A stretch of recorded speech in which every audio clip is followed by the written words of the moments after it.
Asia কাপে ভারত পাকিস্তানের ম্যাচে যা ঘটল তা গোটা দেশকে অবাক করে দিয়েছে। একদিকে ভারতের লজ্জাজনক পরাজয়, অন্যদিকে মাঠ কাঁপানো ক্যাচ ড্রপ বিতর্ক। সেপ্টেম্বরের এশিয়া কাপে যেখানে ভারত পাকিস্তানকে 3বার হারিয়ে হ্যাট্রিক করেছিল, সেখানে এই ম্যাচের দৃশ্য পুরো উল্টো। শেষ কয়েক মাসে বিভিন্ন ফরম্যাটে, বিভিন্ন টুর্নামেন্টে পাকিস্তানকে হারানো দল দোহায় এসে যেন ভেঙে পড়ল। এশিয়া কাপে খেলা পাকিস্তানের দলে ছিল মাত্র একজন, সুফিয়ান মুকিম, একেবারে নতুন মুখ। অন্যদিকে ভারতীয় দলে ছিলেন আইপিএল এর অভিজ্ঞত, জাতীয় দলে খেলা বহু নাম, জিতেশ শর্মা, সুষম শর্মা, রমনদীপ সিং, নেহাল ওয়াধেরা, আশুতোষ শর্মা, যারা প্রত্যেকেই পরিচিত ক্রিকেটার। তবুও কেন ভারত হারল? শুরুটা দুর্দান্ত।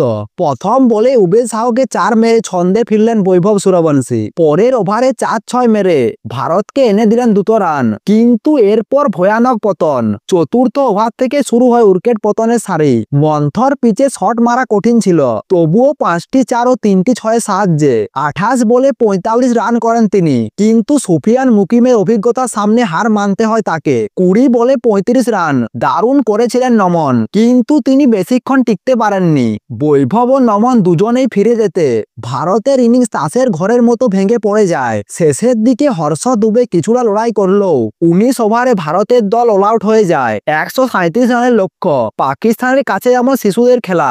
দ্বিতীয় ইনিংসে পিচে ব্যাট করা অনেক সহজ। ভারতের বোলাররা ছিল পুরো ছন্দহীন। জশ ঠাকুর 1 ওভারে 14 রান দিলেন, গুরজ পনিত দিলেন 18 রান। লাইন লেন ছিল সম্পূর্ণ এলোমেলো, ওয়াইড থেকে 2 বার 4। পাকিস্তান ব্যাটারদের দেখে মনে হচ্ছিল তারা যেন অন্য পিচে খেলছে।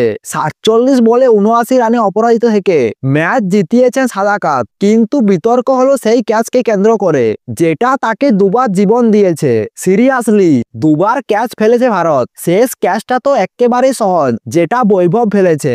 নমনধীর ক্যাচ ধরলেন ঠিকই, কিন্তু ভারসাম্য হারাতে বাউন্ডারির বাইরে পড়ে যাওয়ার আগেই দ্রুত বল ছুড়ে দিলেন মাঠের ভেতরে থাকা নেহাল ওধেরার দিকে। নেহাল বলটি ধরে ফেলেন। দেখতে 100% আউট মনে হচ্ছিল। সাদাকাত ভেবেছিলেন তিনি আউট হয়ে গেছেন। সোজা হাঁটতে হাঁটতে চলে গেলেন ড্রেসিং রুমে। প্রায় 5 মিনিট ধরে রিপ্লে চলল। তারপর তৃতীয় আম্পায়ার বলল নট আউট। মাঠের আম্পায়ারকে ঘিরে ধরলেন ভারতীয় ক্রিকেটাররা।